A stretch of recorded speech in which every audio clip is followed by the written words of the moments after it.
おはようございます。聞こえておりますか？だいぶなんかずれてるね。おはようございます。だいぶずれてるね。大丈夫かな？ちょっと、もうちょっと上げますね。すみません。やっぱこう、ライブ配信の終わりにうるさいのを出すと、設定が全部崩れるという問題がございますが、10時になったら始めますので、あと5分ほどお待ちください。少し下準備をしていく様もお見せしようと思いますけども、皆さん、お盆、どう過ごされましたか？光等々は大丈夫かな？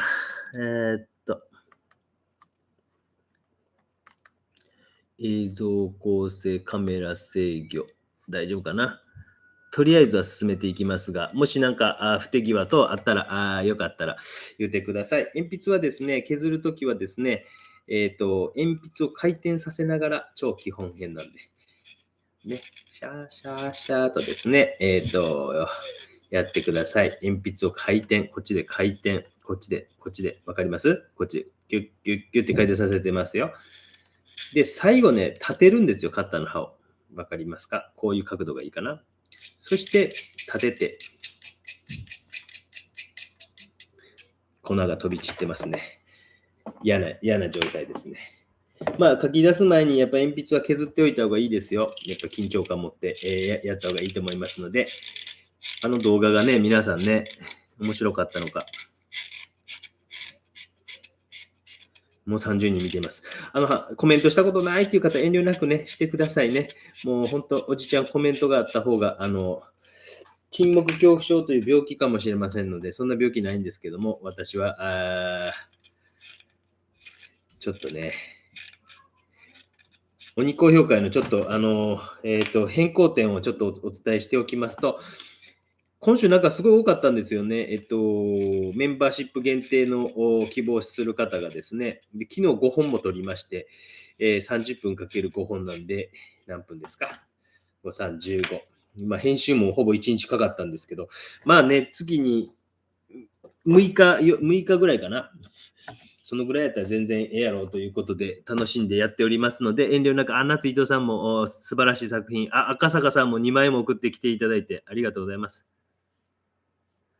ひいひいさん、肩鉛筆削りづらいですね。田舎ロマンさんおはようございます。犬っちさんもおはようございます。吉川さんもおはようございます。伊藤千恵さんも出遅れてないですよ。まだ始めてないですよ。ひいひいさんおはようございます。幸子さんおはようございます。10時になって始めますね。あと2、3分。練り消しを探します。練り消し。おい、準備しておけよ、おじさん。練り消しが見当たりません。練り消しはどこへ行った？練り消しがないぞ。よいしょ、よいしょ。よいしょ。お、アベマ一件の通知がありましてね、おそらく、今度なんかあれですね、子供を水彩で描くのもやらんといかんですね。なんかね、結構多いなと思って、やっぱ相変わらずね。今日iPad で可能やったらば、ちょっとこう、講義じゃないけどもやろうと思うんですけど、ちょっといつもと違う環境設定なんで。で、今日は、この何ですか？アバロンですかね。アバロンじゃなくて何やったっけ？わからん。これ、ちょっと水彩には僕はちょっと向いてへんかなと僕にはね、思ったんで、ブソンさんもおはようございます。ゆすけさんもおはようございます。ゆうのさんもおはようございます。ゆすけさん、タミコさんもおはようございます。いや、今週も皆さん素晴らしい作品でしたよ。もう本当に、もういい作品ばっかで。やっぱ、ちょっともう一度、ちょっと先ほどちょっと急遽、今まで通り基本ほとんど変わってないですけど、メンバーシップ限定のみの鬼高評会に出品される方で、メンバーシップのみを希望される方は、これからちょっと前日にさせてもらおうかなと思います。すみません。その分だけを追加した動画なので、先ほど多分アップロードされたか、されてないか分かりませんが、今ほったらかしにしてますけども、そこの部分だけなので、特に大きな変更ではないので見なくていいです。で、前日の水曜日に、あと1、2分で時計があれへんかな、時計があれへん。コーヒーを持ってくるの忘れたかな。使う鉛筆はですね、H とか 2B、うるさいなチビがね、HB、3B ぐらい使うかな。まあ、なんかその辺ですね。6B。6H は使うんかな。3H ぐらいあれば十分かなと思います。3H あるかな。これか。3H ぐらいあれば十分かなと思います。で、ガラスをちょっとですね、こういうガラスと、こういうガラスと、これは多分ね、なんかアンティークっぽいやつやと思うんですよね。どこですかね、メイドインスペインって書いてます。なんかこう、どっかでこういうの買うんですね。で、あとはよくこう私が家で、ちょびっと妻と飲むときに、飲むグラスを置いておきました。この辺に一応上から見える。本来はね、なんかね、こう写真かなんか載せれたらいいんですけどね、ちょっとそこまでの動画テクニックがございませんので、じゃあ早速始めていこうと思います。でですね、まあ、ちょっとこう早速 iPad でお話ししますけども、恥ずかしいね、いろんなこと書いてあるんで。だいぶかな見えてますね。まあ、普通に考えたら、二点透視図法というのを使用します。二点透視図法ね。一般的には、二点透視。二点透視。で、二点透視図法っていうのは、垂直は垂直なんですけども、水平というか、他のところというのは、これは消失点と言いますけども、消失点があって、こういうふうに垂直に対しては垂直ですけども、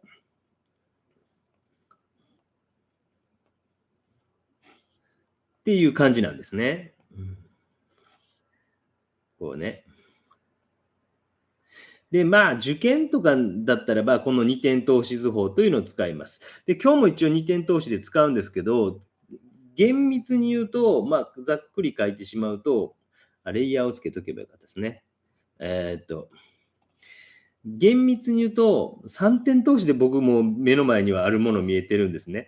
まあ、言うてしまえば、垂直も自分に正対している真正面のものは垂直なんですけど、ほんの少しずつ実はずれて見えていて、本当はものすごいそういう風に書いてあげた方がいいんですけど、まあ、ちっちゃい小瓶があっても、ほんの少しだけこう、なかなかね、これを形取っていくのってものすごい難しいので、まあ、本当は厳密に言うと3点投資で僕らの世界っていうのは見えてますよっていうことは少し、伝えておかないといけないかなと思います。3点投資ですね。今何もしてへんのに、ほら、消しゴムツール発動しましたよ。絶対お化けがいるんやなといううちのちびに言いまくってますけど、まあ、3点投資で見えてますよと。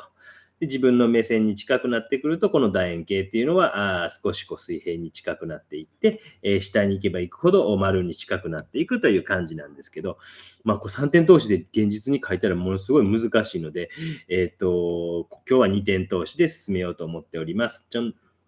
ね。今日は2点投資で進めていこうと思ってます。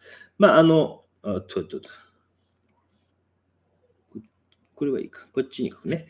で、まあ、垂直は全部垂直に立つようにして、形をとっていきますけども、自分の目線より低いところというのは、こういう感じで、自分の目線に近づいていくと、自分の目線がここやったらば、そこの楕円っていうのは、薄く薄く、もうここ何もなくなるという状態ですね。こう、で、大きくなっていくということですよ。ね。まあ、ちょっと形をとっていきましょう。HB ぐらいからスタートしましょうかね。まあ、随時なんか質問あったら遠慮なく言ってください。多分質問された方が、質問された方が楽なので。鉛筆の腹使って書きます。ちょっとね、今年どうですか原監督、もうぼちぼちあれですかね。で、なんか確かにね、なんかいろんな、ほんの少しなんか3点投資したくなるな。やめとこう。狂いが大きくなりそうなんで。やっぱもうちょっと話します。すみません。近すぎて3点投資がばっかりがもう気になりだしましたんで。鉛筆の腹使って書いていきますけども、すごいこう、こちらの方のワイングラスかなに関してはちょっと透明度が高くて、やはりこうやって見ると垂直運動というかですね、今友人から LINE が来て、吉本新喜劇が佐賀に来ると。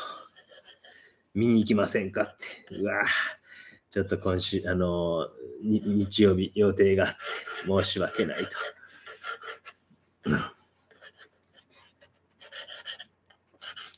ほんの少し、この辺かな。で、今ちょっともう下書き書き出したんですけど、こう影まで含めていくと、これ右詰まりになっているんですね。かなりこっちが詰まって見えていると。ちょっと薄すぎてすみません。見えてますかね。皆さんおはようございますね。おはようございます。ちえさんもおはよう。中島さんも、みゆきさんでしたね。かもちさんもおはようございますと。まとのまるさんもおはようございます。かわいい声うるさいですよ。伊藤さん、YK さんおはようございますと。まにうらさんかなおはようございます。もう皆さん、会員になってくださってる方ばっかですけど、それで躊躇されてコメントをやめるというのをやめてください。全然会員じゃない方でも遠慮なくコメントしてください。ね。アウトプットは大事ですよ。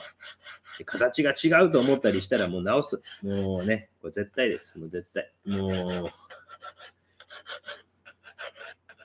全部何センチかずつずらしていくんですね。で、このぐらい書いたらちょっと練り消しを柔らかくして、練り消しあるあるで、めちゃくちゃ黒い練り消しの人。ちょっと今日ね、光をライトをちょっとどうしても、こっち側からこう来てる光だけほぼにしてるんで、ここには一応ペンライトみたいなのはあるんですけども、ちょっとその辺、ご容赦ください。こっちつけるとね、もうわけわからないようになるんですよ。デッサンを本物見ながら書くとなるとね、やっぱね。で、ちょっと一回余分なのを消して、かわいいけどね、弟がもうめちゃくちゃ今かわいいんですけど、めちゃくちゃ元気で、誰かおもりに来ませんか本当に。佐賀に先生の個展に行くっていう人ね、無理かな。ちょっと無理やろうな。あんだけ買い物にあれが妻が行っただけで大騒ぎする男ですからね。ちょっと口をこっちにしましょうね。ママとか言ってね、おかしなもんですよね。あんたいかん言うたやんけって言ってもね、知ったことじゃないですもんね、あの人たちっていうのはね。こういう楕円ってね、なんかね、何度もこう、手首から、くるくるとこう、回転させる癖をつけていったら、うまくなってきますよ。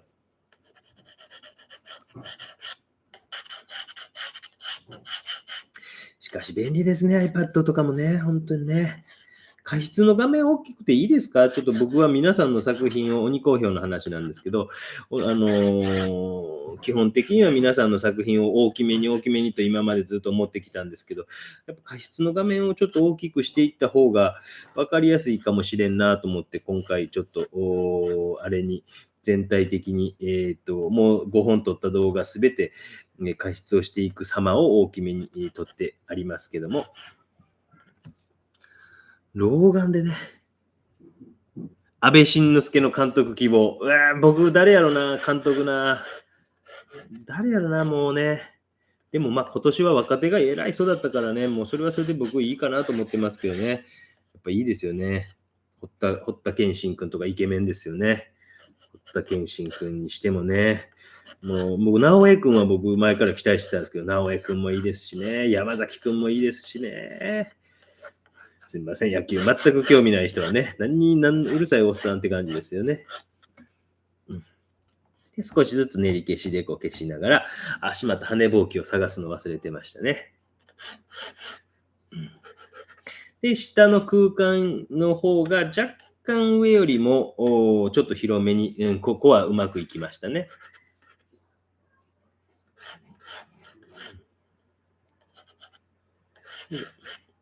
ちょっとサムネイルに載せてる写真と雰囲気がちょっと違う可能性ありますけど、それ許してください。デジカメのカメラだと結構湾曲して写ってるみたいなんで、それ許してくださいね。写真と違うやんけってわけわからんツッコミを受けることもあります。ね、形が少し狂うことだって人間はありますが、カメラだってね、すごくこう、魚眼的に写って、くしゃみですわ。うい。ごめんなさい。ごめんなさい。花粉症とか皆さん大丈夫ですか？僕、花粉症、なんか東京にいた時はなってたんですけどね。練り消して消してます。花粉症、僕、佐賀来て治ったんですよね。そんなことあるかって結構言われたんですけど、いやいや、マジマジマジマジって感じなんですけど。うわ、泣いてる。うわ、めっちゃ泣いてる。なんか遊び行こうかな思ったんですけど、なんかすごいこう、わーっと豪雨、今、一瞬降ったんで、やめときました。まあ、困ったら定規使っても僕はいいと思うんですけど、やっぱダメっていう先生いますからね。まあ、僕はいいんちゃうかなと思う。そのダメな理由がすごくこう僕の中でね、はい、納得しましたって言ったらいいんやけど、あんまり僕の中で見当たらない場合は、ええんちゃうというふうにしてしまうタイプですね。まあ、陽子さんと書いていこうと思ってますので。うん。老眼、老眼。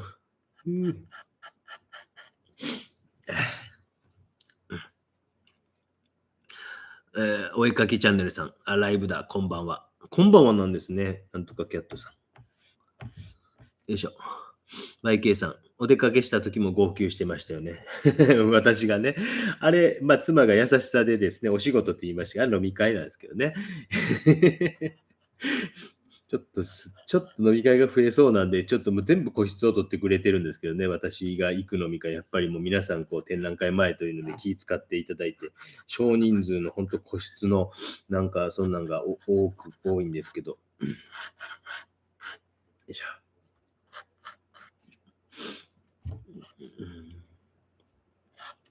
まあね、なんかちょっとめんどくさなってきたから定規使おうかな。めんどくさなってきたら定規使おうかな。定規というかね。うん、輪郭線っていうのにね、とらわれすぎてしまいますもんね、皆さんね。やっぱそれはしゃあないなとは思うんですけど、僕がちょっとなんかこう受験の時 iPad を使って、ちょっと時間が今日長くなったらごめんなさいね。こう多分脱線というか、落書きが増えていく可能性が高いので、4。本当になんか、エアブラシ2。今日動画の中でもちょっと鬼好評でも言うてるんですけど、見えんな。よいしょ。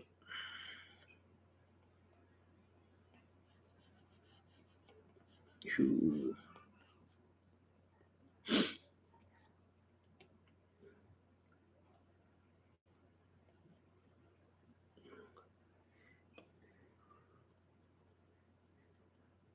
よいしょ。あれ。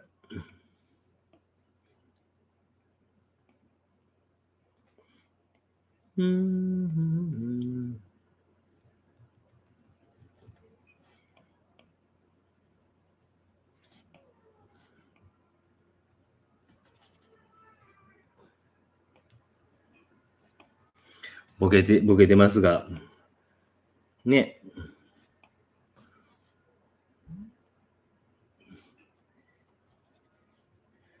輪郭線書いてなくても卵に見えませんか？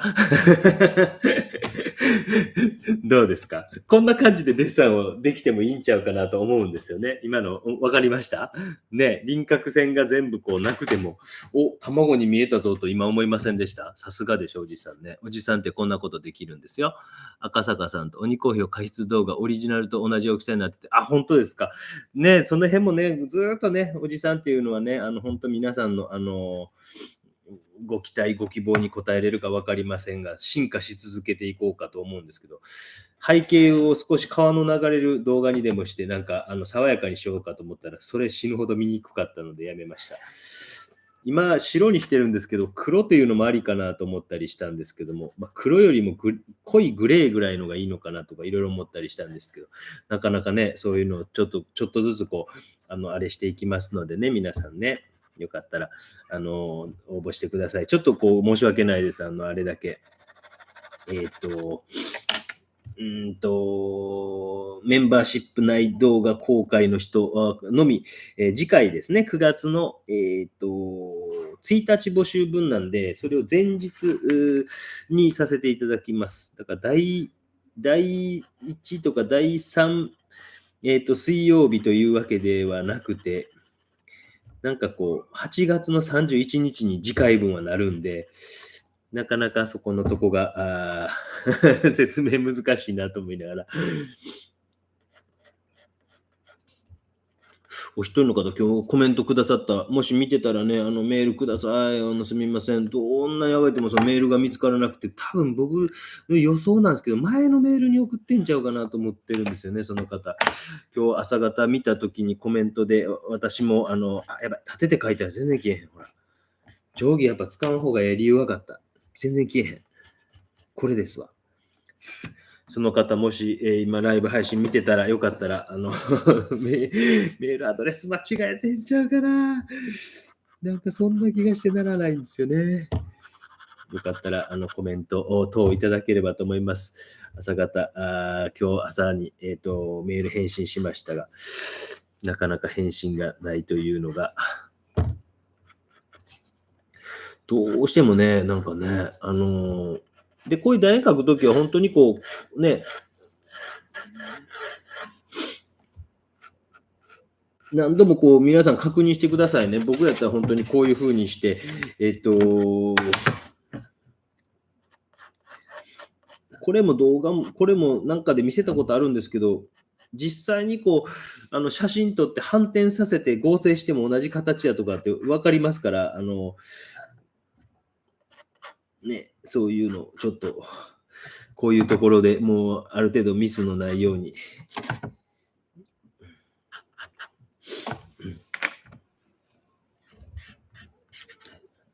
ドライヤーのがやばいな、だから。よいしょ。大高さんもおはようございます。前田さんもおはようございます。ひろこさんも始まってた、遅れた。まあ全然今日ゆっくりやってますね。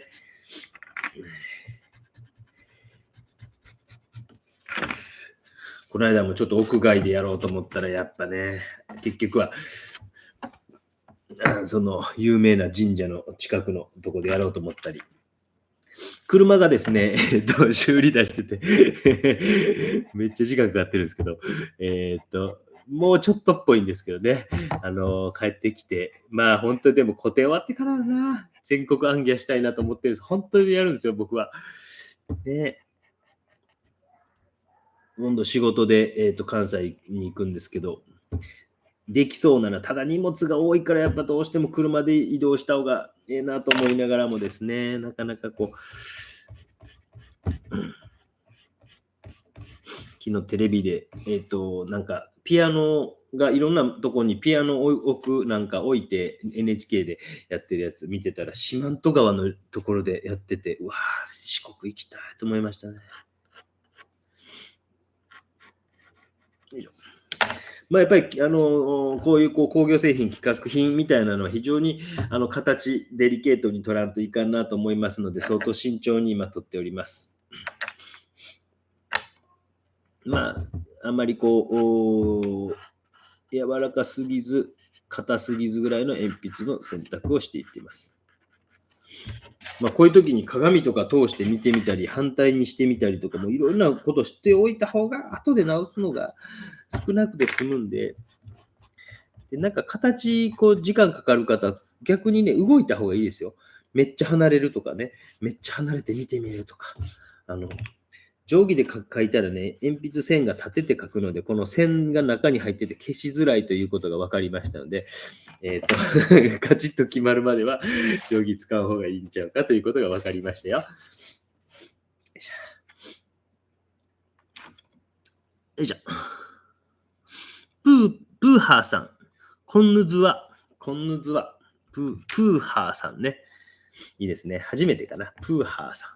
プーハーっていいですね。プーハー。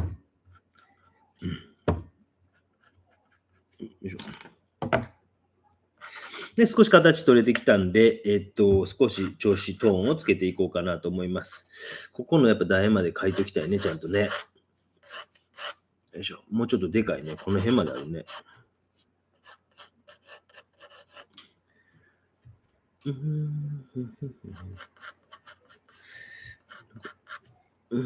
夏バテしてませんか？なんか、夏バテはそんなしてないですけどね。食欲が相変わらず旺盛で、体調が良くなってきた証拠やな思いながらですね。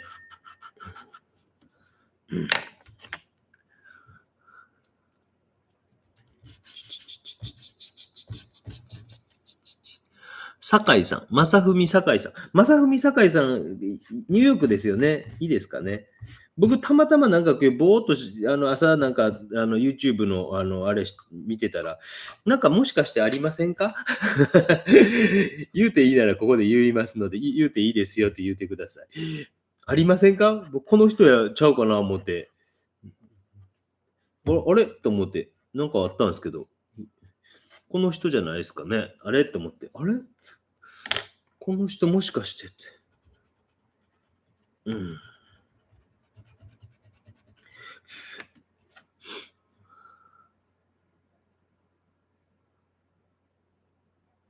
ウクキャットのお絵かきチャンネル。ウクキャットのお絵かきチャンネル。あ、こっちだ、こんばんは。このウクキャットのお絵かきチャンネルじゃないですか。ねえ、どうなんですかウクキャットのお絵かきチャンネル。僕なんかこれ見た記憶あるんですけど。まあどうしようかな、今どうしようかなって感じで進めてます。どうしようかなっていうのは、硬い鉛筆を多めに使っていくか、それともこうこすったりして調子つけていくか、ちょっと今迷いどころやなと思うんですけど、やっぱりもうある程度ちょっと調子つけていきましょうね。そう、ウクキャットのなんとかさんってこんばんは。お絵かきチャンネルさんこんばんは。酒井さんもこんばんは。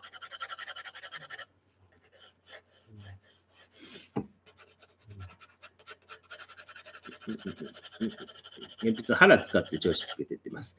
で、影めっちゃ大事ですよ。影。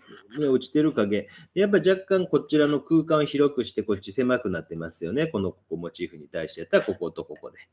ね。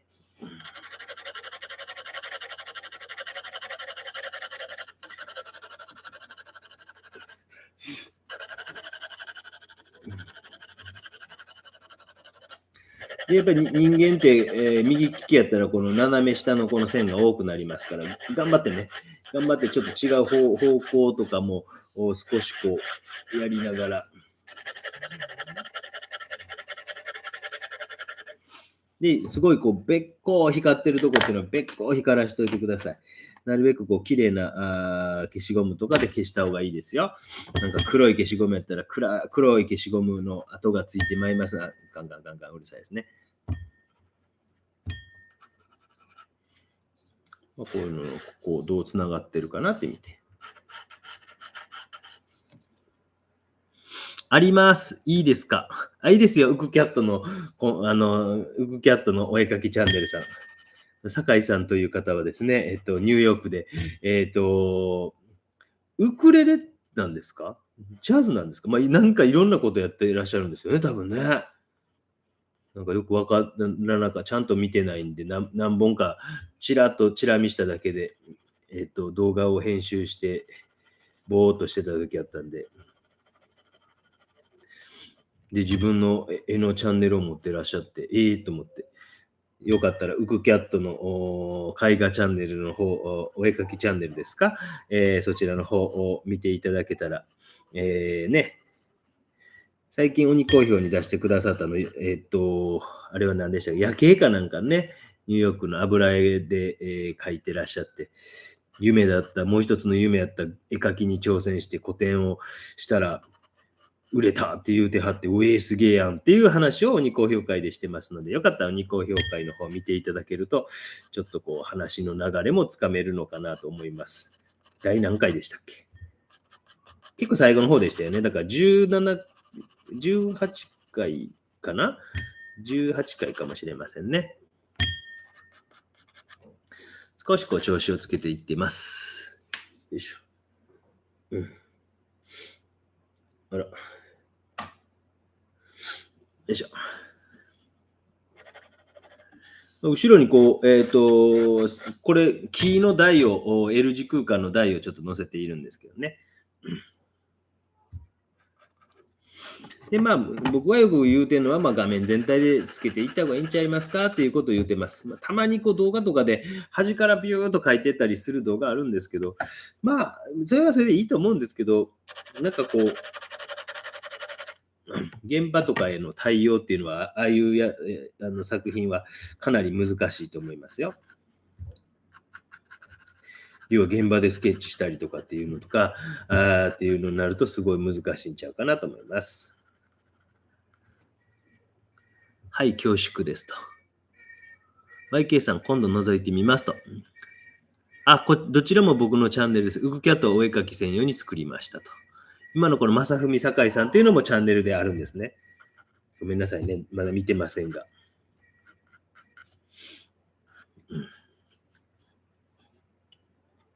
本当にコロナが大変やったのもね、海外の人もものすごい大変やったところはね、大変やったやろうから、いろいろ新しいことをやられた方も多いんじゃないですか。僕なんかももちろんそうですしね。もうちょっと下やね、これね。垂直は垂直で、楕円形を下の方からジョジョジョジョジョジョジョジョジョという風になっていってるという状況を書いています。形がだいたいやっぱりこう取るのに10分ぐらいかかりましたけど、丁寧に取っていきました。で、ガラスオンガラスオンガラスなんでですね、1個だけだと寂しいかなと思ったりとか。多分このガラスに関してはアンティークショップで東京とか、これだったらもしかして海外でスペインとかで買ってきたかもしれませんよね。メイドインスペインって書いてあるから。なんか薬のなんかとかやったのかな、何やったかな、要は覚えてません。海外行ってそういう骨董屋さんみたいなの見つけたら大体そろーっと入っていきますけどね、そろーっと入ってって面白いもんあれへんかなと思って、結構買いますけど、今海外も行けへんし、なかなかモチーフ買うのも、佐賀ではなかなかないんですよね。もし佐賀の人見てたら、ここの骨董屋いいよとかあったら教えてください。佐賀で一回も行ったことないですね。東京芸大の近くにの根津のところの芸大のほんとすぐ近くにあったんですけど、まだあんのかな。そういうものってね、なんかね、もう移りが早いというか、なくなるの早いですもんね。雨のワシントンスクエアでしたねと。18回とダイジェストありがとうございますと。はい。皆さんもね、よかったら見てあげてください。ウクキャットのお絵描きチャンネル。ウクキャットって何ですか？これ聞いていくとね、わけわからなくなるかな。ウクキャットって何やろうと思いながら。ウクキャットって猫ですか？なんかそういう種類がいるんですか？よいしょ。ちょっと上の方なんで、自分の目から遠いので、こういう時ね、立てて描いたり、画面全体が見えた方がいいなと思うんですけど、ちょっと形はこんな感じかな。もちろん途中でも変やなと思ったら直していくべきですよ。どんどんね、直していってみてください。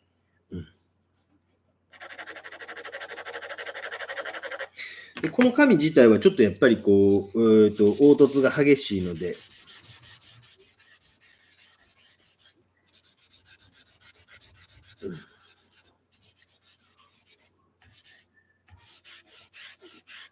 今ティッシュでこすってます。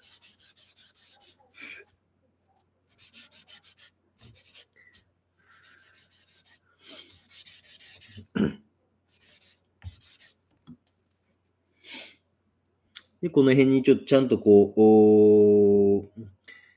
窓の光が入って映ってますよっていうところはしっかりと残して、最後にやると意外と消えんかったりするので、初めの方の段階とかでやっぱり消せるところとか綺麗に残せるところは残しておいた方がいいかなと思います。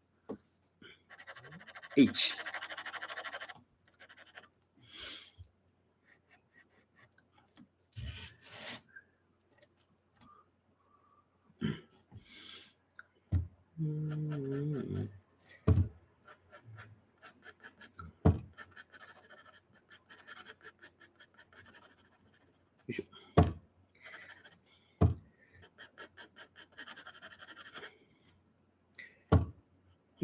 世界中の人とこうやってなんかね、つながれるってすごいなと思いますよね。本当に。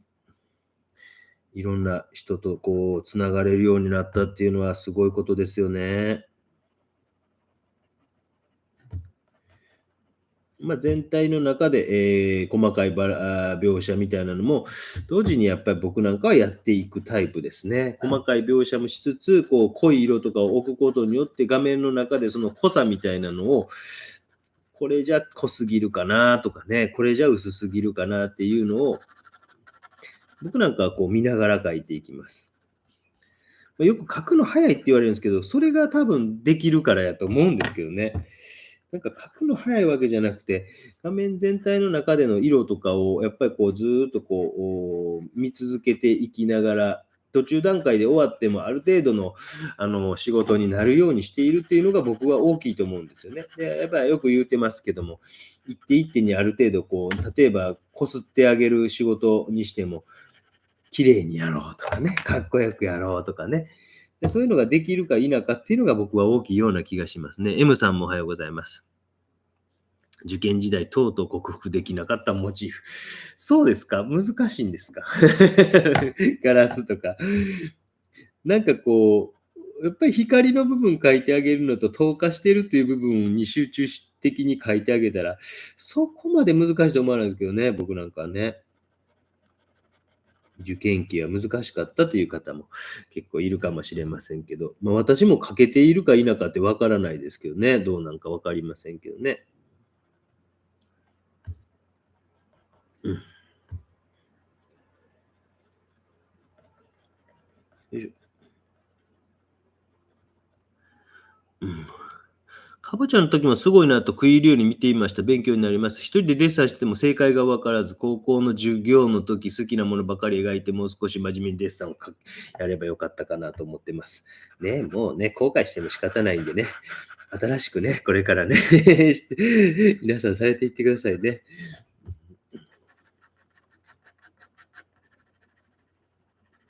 うん。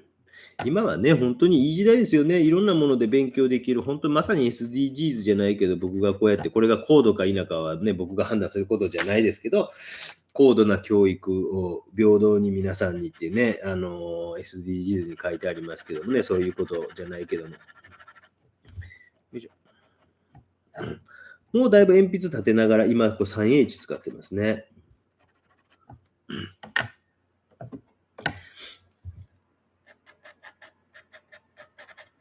よいし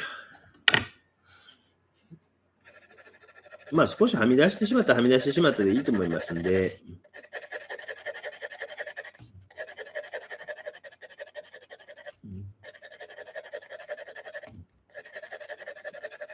よいしょ。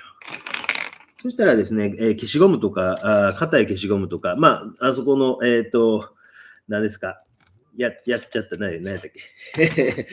あかん、失敗したわじゃなくて、何やったっけ。動画ありますけども、最近あげたやつ。消しゴムも汚れてたらやっぱ汚れがきつくんでね、これ気をつけてくださいね。今ここで消しましたもんね。うん。なんかこう、ベタなあるあるってね、面白いですよね。ここで書くなんてもうめちゃくちゃ見てきましたもん。もうめちゃくちゃ。なんでそこ汚れてるの気にならん。今、達筆を使ってます。気にならんねやろなとか思いながらね、とある友人の、王くんなんか試験監督なんかしてたら、もうね、もうそれが一番言いたかったって言ってましたよ。汚れてる汚いそして最後までこう消さないというね。よいしょ。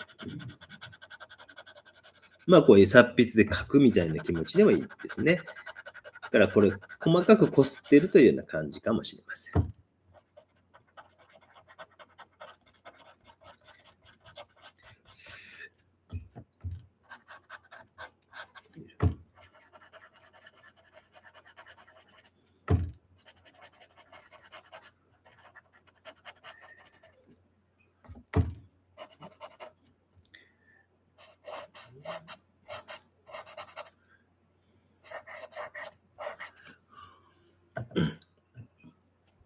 詰まったら、米印つけてくださいね。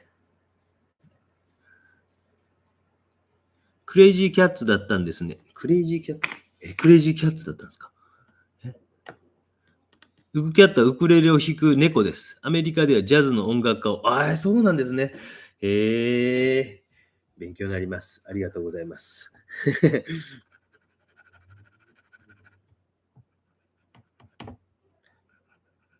よいしょ。ちょっと何箇所かぐっとちょっと強く言ってみましょうかね。BK かなんかで 2B でいきますね。でそういう黒さに対して、さあどうかという、ここの今、口のとこ書いてってますけども、黒さに対して、どうかなっていうのを、そして光ってるとこなんかは塗り残してあげて、これ光ってると。今 BK で書いたんですけど、細かくこすってあげてもいいですし、ちょっとこするのが困難やなと思ったら、HK みたいな、今 H を取りましたけども、HK で少ししっとりした黒みたいなのを入れてあげたりしてもいいし、もっとしっとりした、今持ってる鉛筆やったら 6H まであるな。使わんかな思ったけど、使いそうですね。6H みたいなんで、ちょっとしっとりさせてあげたりとか、で、ここやっぱ先端部分とかっていうのはすごく大事なんで、こういうところに注ぎ込む緊張感は、ね、こういうところはすごい慎重にやってください。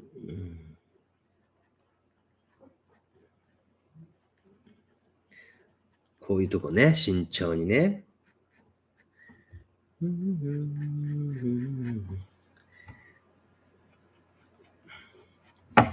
やっぱ YouTube をうちのちびも見てますけど、やっぱ明るくいかんといかんですね。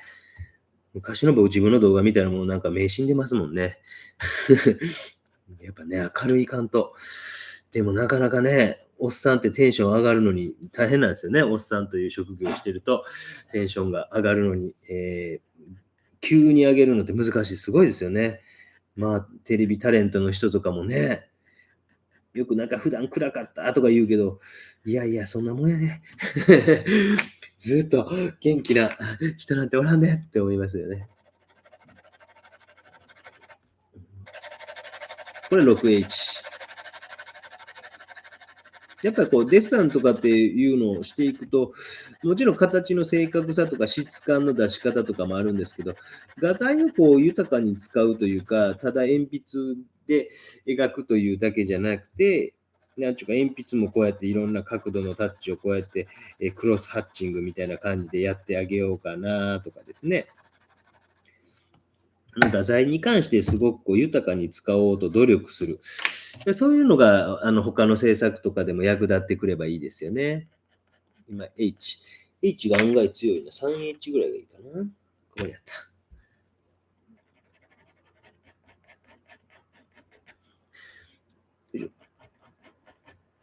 結構丁寧に書いてます。ね。で、ちょっと書きすぎたな思ったら練り消しで叩いてあげる。ちょんちょんちょんちょんちょん。そうやって複雑にしていくわけですね。デッサンなんか必要ないっていう人もいると思いますし、それぞれですよね。逆にもう初心者で何から始めていいかわからんいう方はこういうふうにデッサンとかから始められてもいいと思いますし。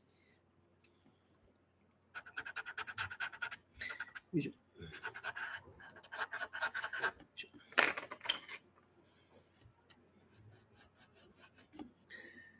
ちょっと手前の方をぎゅーっと今書いていっている時間が少し長くなっています。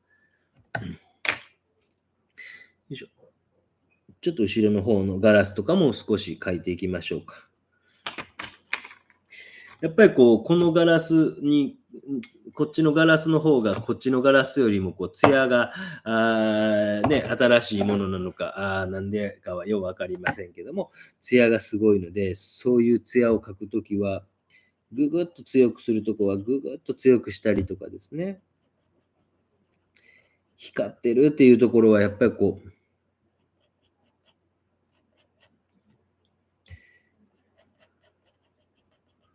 強くグッと光らして、白は鉛筆の塗り残して、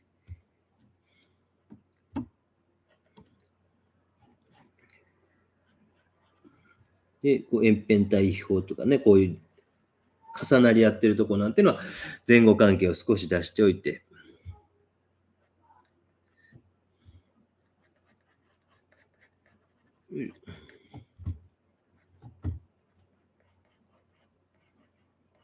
よいしょ。よいしょ。対鉛筆も、もし質問あったら知ってください。コージェヌさん、先生、ジャンルじゃないのですが、もし空想画を描いてくださいと言われたら、どんな絵を描きたいですか？空想画を描いてください。描けるもん決まってるような気がするんですよね。だからなんか本当になんか、空想画、どんなんやろ。わからん。どんなんがいいかな。でも、もしそれ仕事としたら、ごめんなさいって言うと思いますね。僕よりいい人いると思いますって言うてまうかもな。珍しく仕事を受けないかもしれないですね。今、小指を立て、今、パッと浮かばないし。ちょっとこう、なんか、多分コミュニケーション取ると思うんですよね。お仕事やったらね。どんなんがいいですかねって、どんなんやったら、それやったらできますねとか。全くもって自分ゼロ発信で自分が一人でっていうのは、なかなかね、なんか何度かの飲みながらやったような記憶あるんですけど、そんなぐらいしかできないですもんね。仕事にはならんもんな。だから書いてくださいって言われると、書いてくださいイコール仕事ですもんね、僕の場合ね。いや、ごめんなさい、コージェーヌさん。素敵な質問やけど、ちょっと一時考えさせてください。今日じゃなくて。なんかこう、この間 iPad で落書きをちょっとしてたんですけど、空想画ではないんですけど、残ってるかな残ってるかな空想画ではないんですが、ちょっとだけ、それも動画にしたんですけど、これね、ちょっとごめんなさいね、ちっちゃくします。これゴッホの自画像ですよね。で、夜中やったから、夜中やったから、これね。で、ちょっと横向きにしていいですか？ごめんなさいね。レイヤーを外したりとかなんとかって、横向きできへんか。できへんか。できへんな。ごめんなさい。でね、これ、ややこしになってもった。わかります？これ、レイヤーを、これを要は、こいつを外すと、このゴッホの絵を元に、私が、絵を描いてみた。これ。こんな遊びをします。意味わかりますちょっと夜中暇やったからやってみたんですよ。これは今、レイヤーとゴッホの絵が混ざってる、僕が描いたのと混ざってる状態で、私が描いただけの、そのゴッホのを元に、こういう下書きをしてですね。こんな遊びはしますけどね。ごめんなさいね。今のが答えになっているか否か。やっぱ45分も経っていた。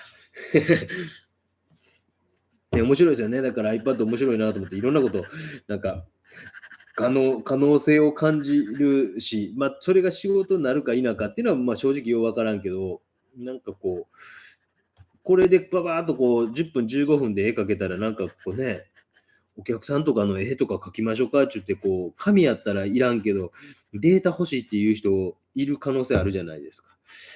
それできんなぁ思ってですね、ドローイングぐらいやったらババーっとできるなっていう。レイヤーを少し覚え出しました。まだよくわかってません。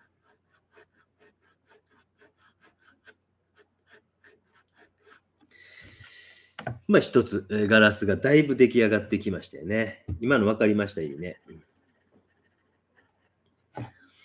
面白いなと思いますよ。さすがにこう、ね、でも、仕事がなくなるとは思えんけども、仕事が奪われていく可能性は十分にあるなと思いながら、やっぱ手書きは手書きの良さもあるから、ちょっとそういう意味で、こうね、いろんな認識を。質問です。達筆は汚れたり潰れたり削って使えるのでしょうか？そうなったら取り替えるんでしょうか？そうですね。先っぽとか真っ黒になったら削ってあげたりしますよ。僕、このホルベインさんの全部がなってるやつをよく使います。そうですね。削ったりします。でも本当にこれもボロになったら早めに帰る方がいいと思います。これも本当に食い物かみたいな真っ黒になってる人いたりしますけど、それでもまだ使えますって言うんですよね。これまだ使えますはプロ言わないと思うんですよね。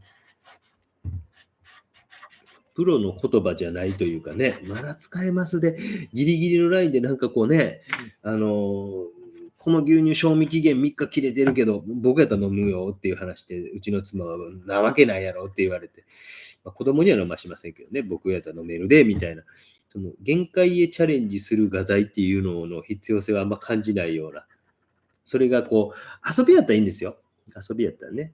こう、なんか仕事としてやると考えたときには、ね、すみません、質問をベラベラ喋っていて。ゆうすけさん、質問です。9月に初めて公募展に挑戦するんですが、もう緊張して眠りが浅くなってます。そんなん全然気にせんで、そんな、あれですよ、ゆうすけさん、もう全然気にせんで、初めての公募展はね、僕多分ね、一番初め出したのがいきなり昭和会やと思います。それで思いっきり落選して、でもそれ大学の3年生の時やったから、しゃあないかなっていう気持ちがあったんですけど、その2回目に出したのも昭和会で、それで落選してめっちゃ腹立って、なぜか、山手線でボロボロと涙が出てきたというお話をしたことあるんですけど、やっぱこう、あれですね、そんな緊張で眠りが浅くなる。今いい時代ですよ。なんかデータで送ってください漫画ありますもんね。僕らの時絶対なかったから、ね、高い、こう、なんですか、業者さん読んで、必ず100号とかでも送って、そしてまた100号が返ってくるみたいな。で、3回目が青木茂大賞展かなんかで入選したんちゃうかったかな。でも入選歌ぐらいの感じでも、僕のこの態度の悪さみたいなですね、入選歌ぐらいの感じで、4回目ぐらいが小磯良平大賞典やったかな。で、その後次がこう、青木茂、昭和会賞かなんかで昭和会賞取るんちゃうかったかな。ちょっと順番の前後がもうわけわからなくなってますけど、で、2004年かなんか、その前に、昭和会賞取る前に白日に出したのが2004年やったような気がするんですけどね。なんかそんなんやったと思いますよ。で、光ってるところは塗り残しつつ、そんなに緊張せんでいいですよ。もう大丈夫です。まだもう何回もこうね、あかんってあかんって。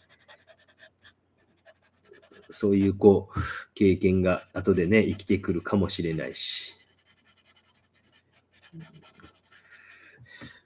ちょこちょこ質問の中で入選はするんですが、次行きませんっていう人っているんですけど、意外とそれは本当にこう、真剣に考えないと打破できない可能性があるというか、第18回かなんかの高評価、お上手な方いて、あの方、本当以前も送ってきてて、上手やなと思ったんですけど、多分僕はなんとなく入選するけど賞もらえんやろなって、ちょっと厳しいこと言うたんですけど、実際そうなんですよね。なんかこう写真うまく写せましたよっていうのは賞取れないんですよ。だから写実系が弱い理由って、僕もそれすごい言われたことあって、写実系の人はなかなかこう賞取れへんよって言われて、で、東京芸大卒業するときも、あの、具象では首席になれない説があって、そうなんすかと。写実やと絶対なれへんみたいな説があって、それ打破するためにはどうしたらいいかって言ったら、やっぱりこう、まず人に見せなかったっていうね、途中段階見せでインパクトを弱めてしまうよりもっていうので、制作の途中は見せなかったりしてですね、あとは完全に写実ではなくて、ちょっとダブルイメージという、それも写実といえば写実なのかもしれませんけど、ダブルイメージというのを方法を取ってみたりとかですね、生物と人物を組み合わせてとか、やっぱね、なかなかね、写実系の人はちょっと難しいところありますよ。ピント合ってんのかなこれ。甘いんかなちょっとピントちょっともう一回合わせ直しますよ。20にした。あんま変わってないか。25、26、20。これあかんね。やっぱ24、まあこの辺やね、やっぱね。仕事なので、ありがとうございます。もうゆうのさん、またお仕事頑張ってくださいね。皆さんね、ほんと、おじさんのこの、あれにね、付き合わせてしまって申し訳ないですね。お仕事中やったりね、余暇を楽しんでらっしゃる方も100人見てはりますか。安定して100人ぐらい見てくださってますよね。昔もっと多かったですけどね、やっぱりね、飽きてくるもんですよね。ぼちぼちなんか顔とかを出せるような高等テクニックを身につけたいんですけどね。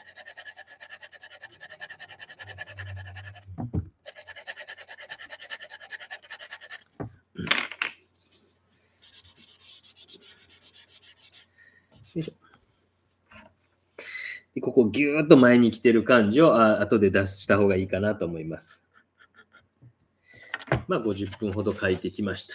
で、やっぱりこう、どうしてもこう、タッチとかが、方向が同じになってきたりとかしていくので、ちょっと画面とかを回転させたりしながら、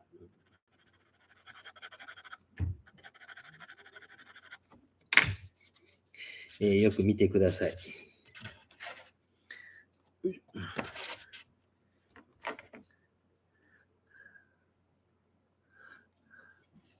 すでに目から鱗が M さん。高校生だった自分にこの配信を見せてやりたい。そうなんですか、M さん。ねえ、わからないですけどね。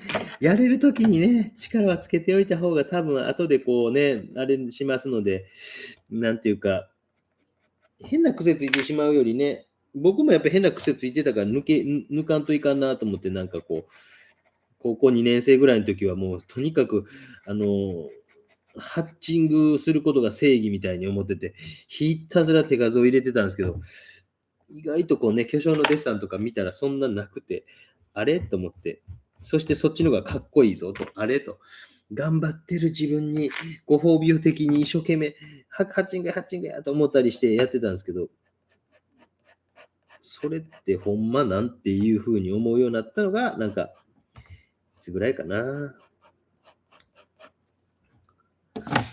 まあ、デッサンをね、例えばガラスの質感とか、ね、自分のちゃんと目的を持ってやってあげてほしいですよね。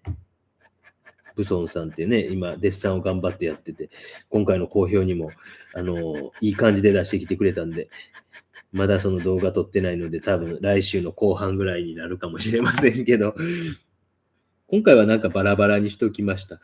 早起きた人から、遅きた人から、いろんな人の順番がバラバラになるようにしてます。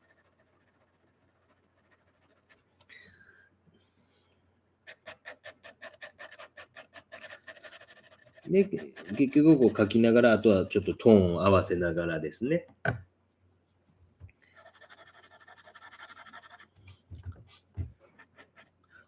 れ、天気晴れてきた。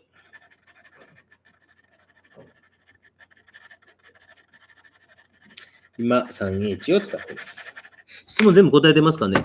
まーさん、久しぶりに参加できました。大丈夫かな？ AN さん、無知な素人です。デッサンって色とはつけないもの。デッサンそうですね。色つけないもんですよ。ごめんなさいね。読んでませんでした。デッサンはつけないですね。でもまあ、なんかこう、ゆるくていいと思うんですよ。なんかこう、これがデッサンこうじゃないとデッサンはいけないとかって、あまりにもこう思いすぎるところもあるので、まあ、多少例えば色をつけてみて、夕食の下地のデッサンをしてみるとかね。そういうのでもいいんですよ。いや、今日本当はこれ夕食の下地もデッサンもあってもいいかなと思ってですね、なんかこう初めに色をつけといて、白い色鉛筆と、例えば白いこう、絵の具とかね、使って描くのもありかななんてふと思ってたんですけど、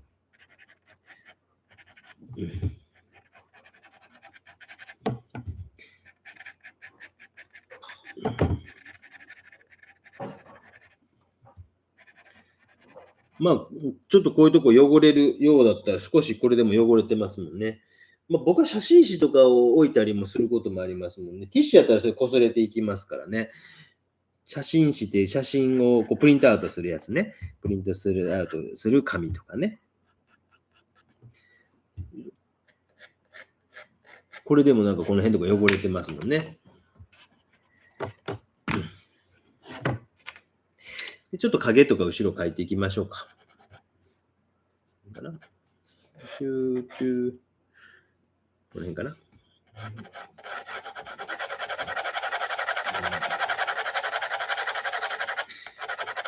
なんか水彩とかのがね、ザバーっとかけたりするから雰囲気作るの楽ですよね。だから意外とデッサンってしんどいですよ。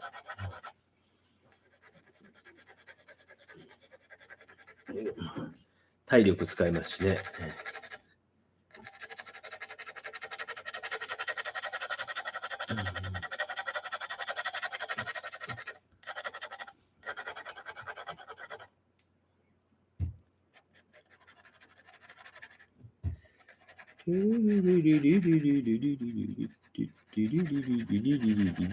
質問ですと、あ、違う、それ聞いたな。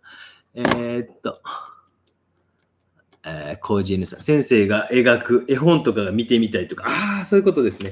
一回だけなんかこう、書いたことあったんですけどね、全然、僕はこう、これシリーズ化してやぐらいに思ったんだけど、誰も見てくれないんで諦めたという、一個だけあったんですけどね、ちょっと探していいですか？ちょっと探していいですか？空想画ではないんやけど、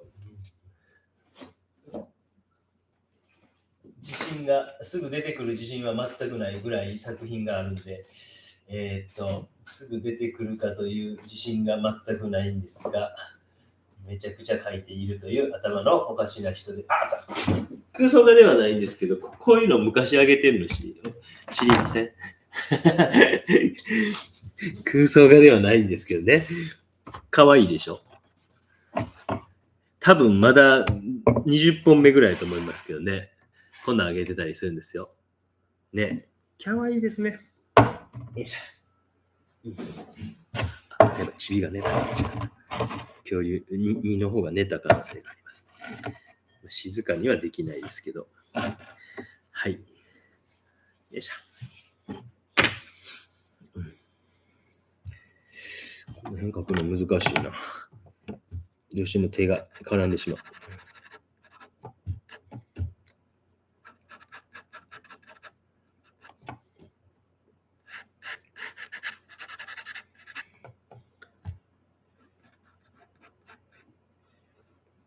よいしょ。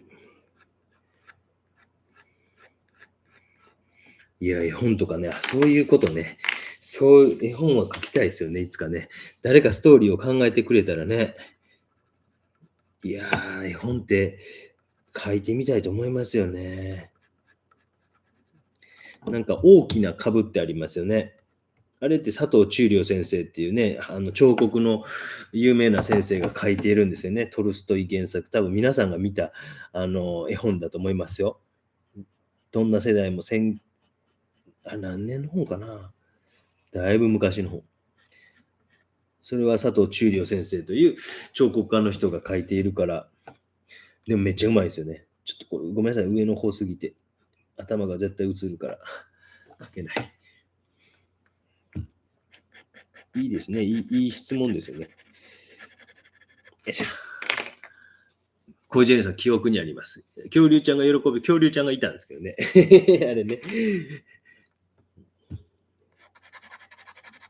今やったらもうほんま、クワガタとかかけかけ、ヘラクレスかけとか、何かけとか言われそうでめんどくさそうやなと思ってね。昨日も寝る前になんとかカブトムシを妻に作れって言い出してね、偉いなと思いますよ。なんかこう、子育てのうんぬんかんぬんみたいなんでたまにあるんですよね。子供の願いは叶えてあげましょうって。全部叶えてあげてるというかね、これ作ってくれって言われたらすごい作ってる妻を見るとすげえなと思って。お父さんは病院から止められてるからそれ無理やでとかすぐ言うんですけどね。嘘ですよ。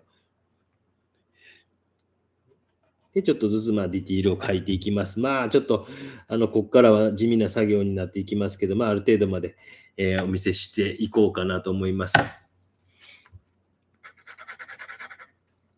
おしゃべりしながら、約1時間ぐらい今書いてまいりました。ちょうど1時間かな。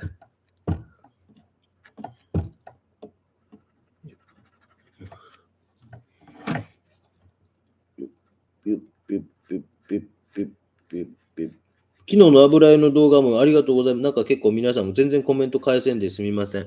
昨日ずっと録画をしていて、それの編集やら何やらしていたんで、結構ありがとうございました。面白かったですって。お話がなんか落語家みたいで面白いですとかね。何の話をしたかちょっと覚えてないんですけど。多分2、3週間前に撮ってるはずなんでね、もうちょっと覚えてないですもんね。よいし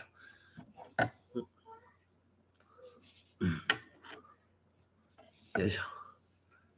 なおりんごさん、夏伊藤さん、ナイーブ仲間がいて安心しました。ゆうすけさん、私も同じですと。鬼好評も眠り浅くなるし、嘘。ごめんなさいね。メンタル豆腐さんたち、私もそうですよ。私はわからんな。豆腐メンタルか。うさこいしましたね、今一瞬ね。よいしょ。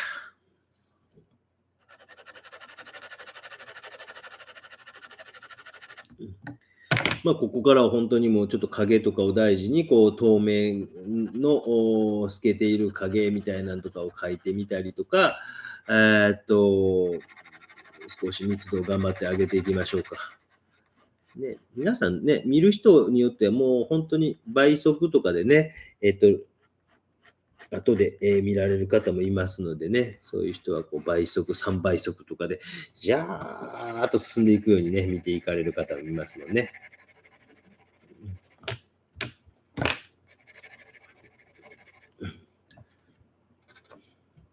輪郭のとこはね、やっぱね、こう、いろんなこう形をしてますもんね。そしてこう映ってるあれなんていうのもね、影なんていうのも。よいしょ。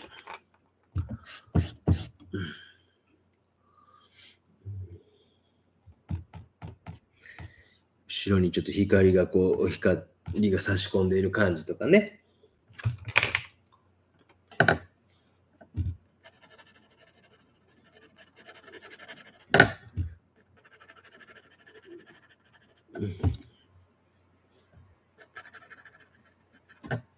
H。やっぱ H 系が多いですね。はじめにちょっと濃いので、この辺ギュッと書いたんで、そこが基準になって、そこからこうね、他にもちょっと濃いところ探しながら。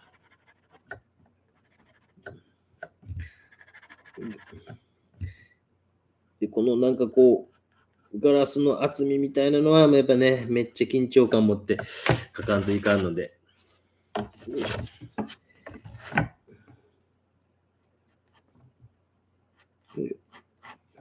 遠慮なくコメントしてくださいね。初めて、まだしたことないとか、したいけど、なんか、あれやなとか、トゥースでもいいですよ。チーズでも、パースでもいいですよ。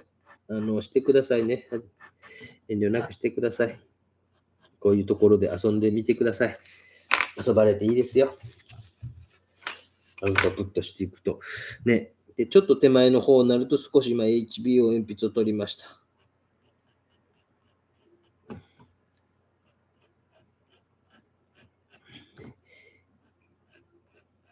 定規使うとやっぱり線がね、紙の目の中入るから、あれですね。こういうね、緊張感を取る。で、ちょっと側面のこの横の方っていうのは少し、ガラスの厚みが少し太くなって。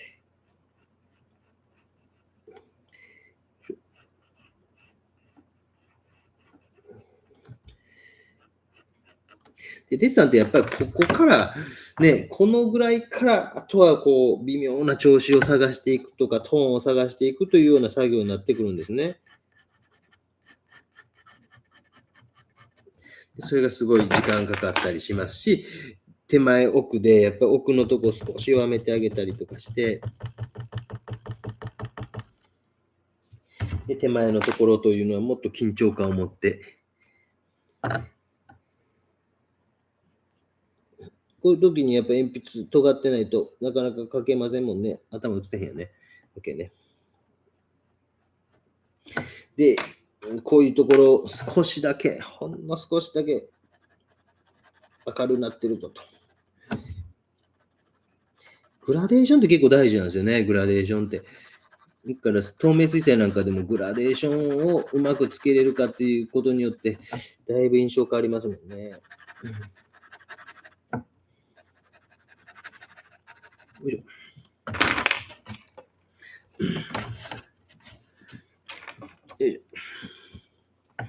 だいぶ密度が上がってきましたね。なんかね、おしゃべりもしながらやっています。1時間ほど経過しました。1時間5分ほど経過しました。よいしょ。今から赤坂さんの入手作品見に行ってきます。あ、そうなんですね。すごいすごい。どこにあるんですか？赤坂さんのが飾られてるんですか？どこに？ 1 枚の絵、座銀ですか？1枚の絵ギャラリーとか、そんなとこかな。いいですね。ぜひぜひ。皆さんでお会いしたりしてるんですか？私の悪口をみんなであれですか？銀座のルノワールかなんかで言い合ってるんですか？いいですね。銀座にルノワールなんかありましたっけ？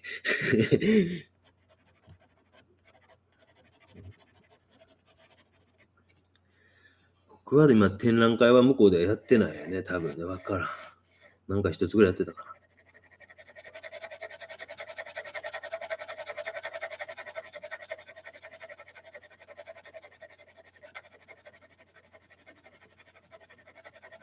鉛筆のタッチとかもちょっとずつ微妙に変えてみたりとかですね。筆圧なんかも相当いろいろ使ってます。多分そういうのまでは伝わらないと思います。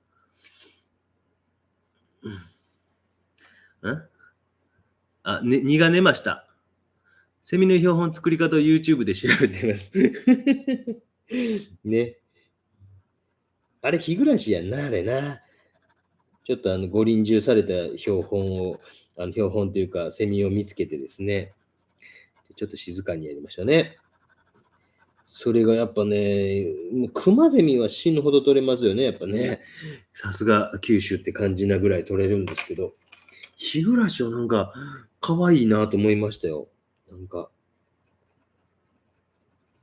お兄さんは標本を調べ作り。標本買いに行かんとやかんね、あれね。標本のなんか、多分なんかのニスやから、あれホームセンターとかで、原材料さえ分かれば、エポキシみたいなやつやと思うね、なんかね。ちょっと辛辣臭い感じがしたんで、なんやろね、あれはね。はい、何の話かようわからないことをボソボソ喋ってます。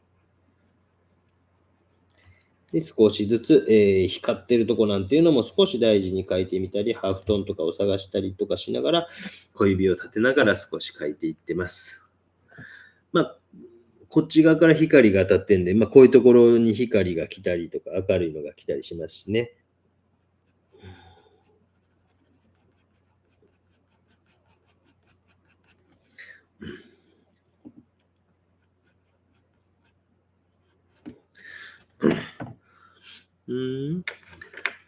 将来博士にならない。ならない。ならない。ならない。元気が良ければいいです。皆さんね、子供とかにどうですか？期待します？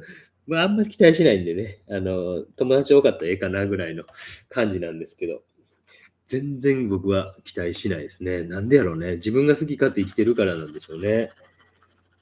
なんか自分が抑圧されていたりしたらね、自分の子供に好きなことで大成してほしいと思うのかもしれないですけどね、もう自分が好き勝手生きてるからないのなぁと思いながら。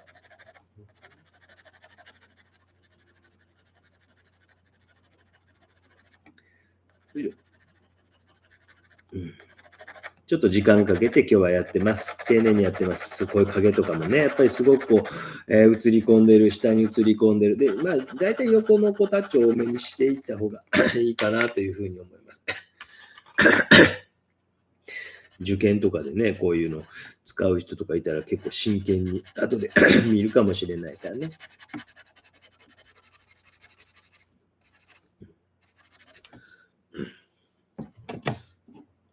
東京芸大をちゃんとね、一次試験を現役の時は落ちましたが、1浪、一浪目、2浪目、2浪目というか、むさび大の時は受かりました。もちろんね、その後、実際に現役と合格してますからね。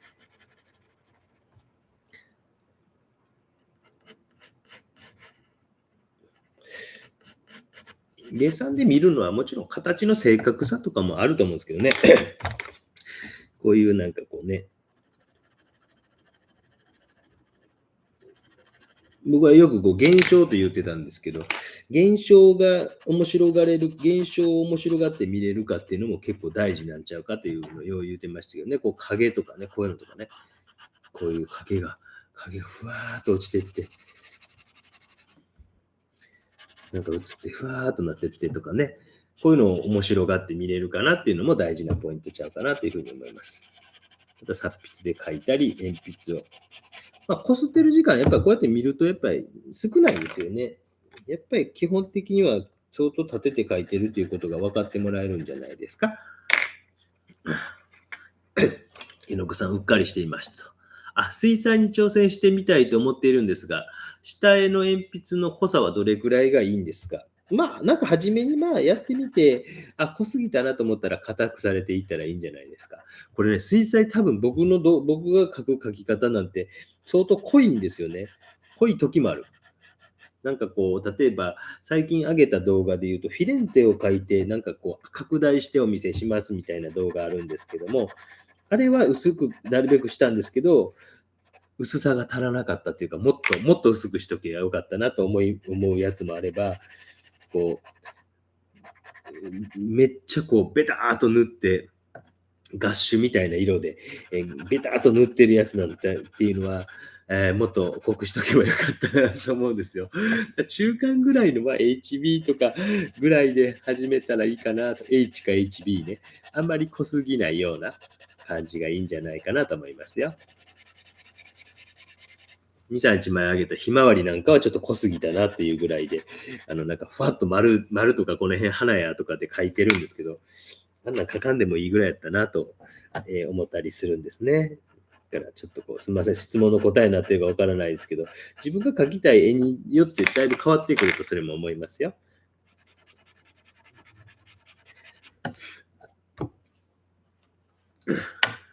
だいぶガラスっぽくなってきました。この辺ぐちゃぐちゃですね。この辺ぐちゃぐちゃですね。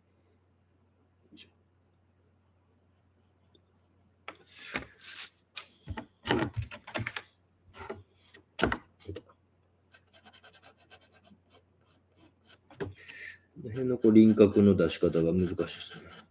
意外とこういうところでね、最後困るんですよね。どないかな。練り消しっていうのはどっちかというとこう柔らかめに消すときとかかな。で、硬い消しゴムっていうのはやっぱりこう、はっきり消したいっていうときに使ったりします。どうですか、武装さん、ついてこれましたか？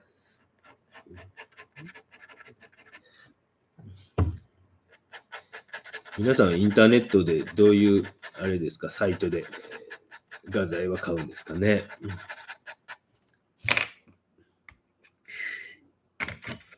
という感じで、どうでしたかね。時間15分、20分。やっぱり鉛筆デッサンは時間がかかります。そうですね。ちゃんとやったらね。いつもちゃんとやってないので。かぼちゃぐらいやったらね、ガガガガガッと書いていけばいいんですけど、ガラスものってやっぱ正確に書かなあかんし、あとはこう光を残していかなあかんから、結構大胆に行き過ぎれないというところがあって。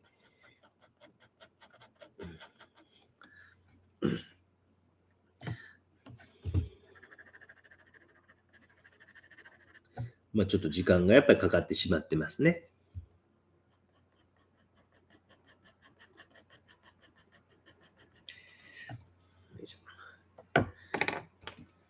で、ちょっと余分なものとか少し消していって、ぼちぼち終わりにしようかななんて思ってますけども、もし質問が最後あれば、いくつかお受けしますので、よかったら質問してください。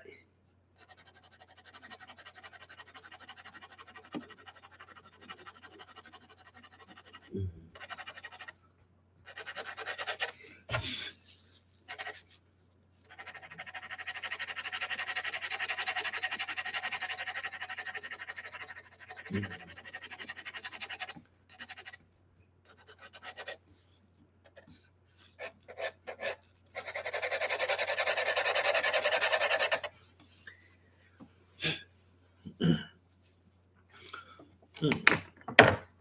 いぶ見えてきましたね。やっぱり時間かかるなぁ思いながらやってたんですけど、なんとなくやっぱりね、ちょっとずつ調子がついてくると1時間ちょっとぐらいでね、なんとなく形になってきましたね。ちょっと安心しました。ちょっとやばいなぁと思いながら珍しく。わあ、ありがとうございます。大高さんも今度ガラス描いてみようと思ってください。ね、これだけでも十分絵になりますもんね。なんかね。ありがとうございます。コージェーヌさんも標本の、ありがとうございます。標本のね、なんかホームセンター行って買ってきます。標本の足しになります。昨日ね、赤カブトムシが臨終されていてですね、まあ、天に召されてですね、まだそのことを本人には伝えていないんですけどね。よいしょ。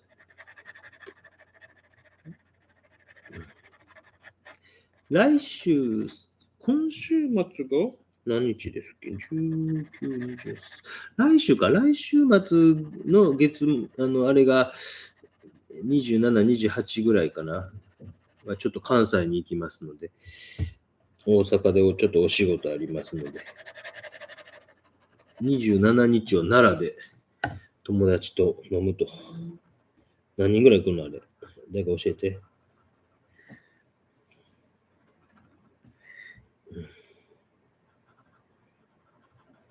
よいしょ。よいしょ。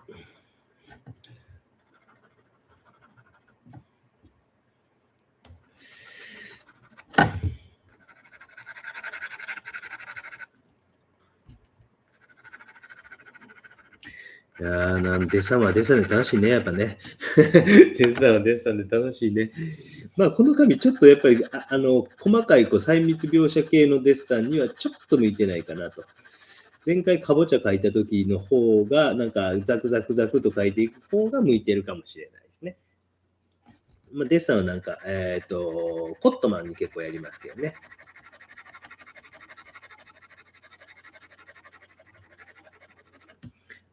うん、後ろにちょっと透けている L 字空間になってますけどね。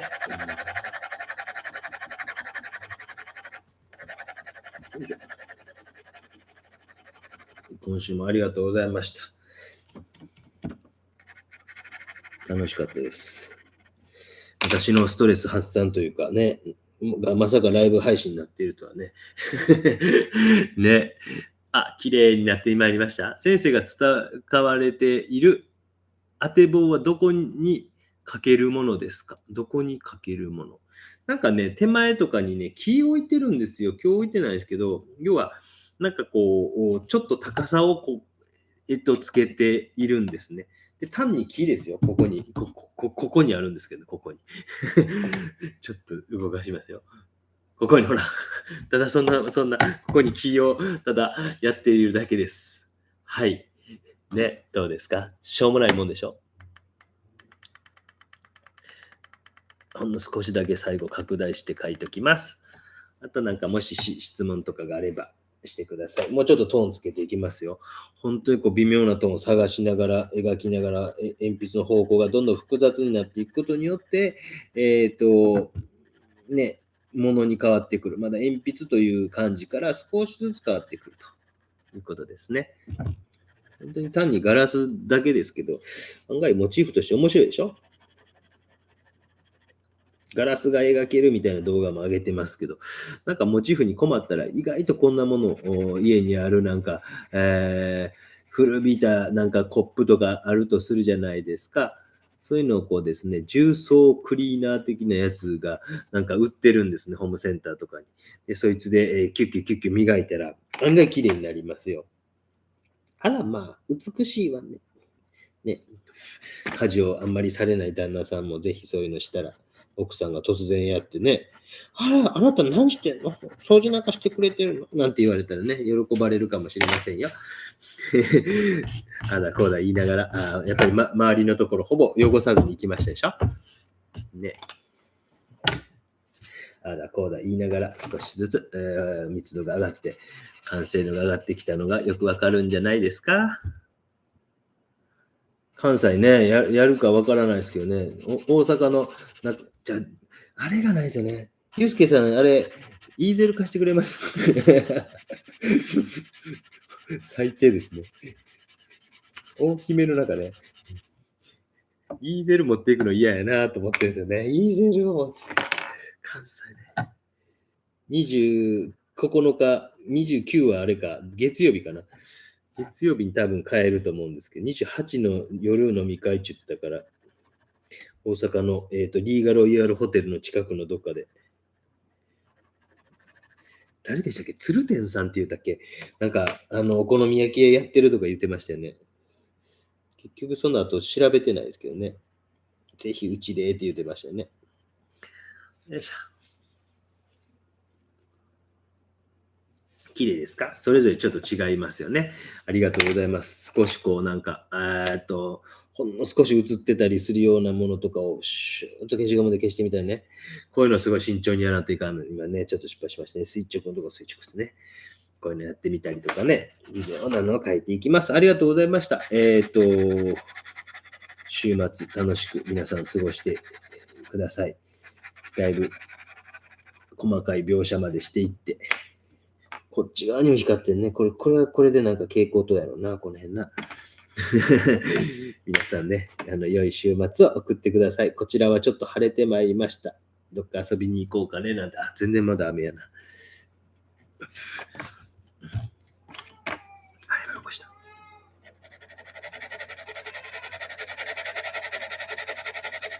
お兄ちゃんの声です。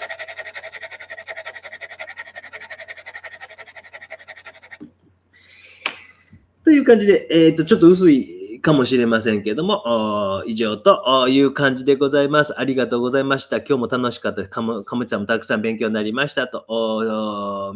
緻密ですね。そしてごまかさないデッサンなのですね。と、ドリドリママさん、ありがとうございました。まさふみさかいさん、ありがとうございました。もうちょっと影こっち書きたかったんですけどね。という感じで、マッカチン、大丈夫かな？大丈夫かな？というわけでありがとうございました。皆さんも、ゆうすけさんもありがとうございました。ブソンさんもありがとうございました。コージェルさんも、あおいさんもありがとうございます。つーやーさんもありがとうございました。以上で終了したいと思います。楽しかったです。ありがとうございました。以上です。